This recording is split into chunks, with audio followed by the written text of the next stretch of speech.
ইসলামে কাউকে বশ করা বা জাদু টোনা করার কোনো স্থান নেই, বরং কারো মন জয় করা বা কোনো জায়েজ বৈধ উদ্দেশ্য হাসিল করার জন্য আল্লাহর কাছে দোয়া করার বিধান রয়েছে। আপনি যদি কারো ভালোবাসা পেতে চান বা কাউকে নিজের প্রতি সদয় করতে চান, তবে নিচের আমলগুলো করতে পারেন। ১. সূরা আল ফাতিহার আমল। প্রতিদিন ফজর ও মাগরিবের নামাজের পর ৭ বার সূরা ফাতিহা পড়ে আল্লাহর কাছে দোয়া করবেন, যাতে আল্লাহ ওই ব্যক্তির মনে আপনার জন্য মহব্বত ও দোয়া তৈরি করে দেন। ২. ইয়া ওয়াদুদু ইয়া ওয়াদুদু।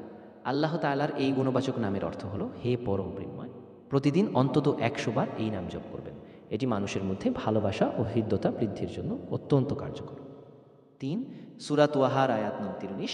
এই আয়াতের একটি অংশ, ওয়া আলকাইতু আলাইকা মাহাব্বাতাম মিন্নি, অর্থ এটি একটি ভালোবাসা ও দোয়া তৈরি করে দেন।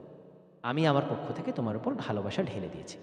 এই অংশটি বেশি বেশি পাঠ করলে মানুষের প্রিয় ভাজন হওয়া যায়। ৪. ৫ ওয়াক্ত নামাজ ও নেক আমল। নিয়মিত নামাজ পড়া এবং সুন্দর আচরণের মাধ্যমে মানুষের মন জয় করা সবচেয়ে বড় আমল।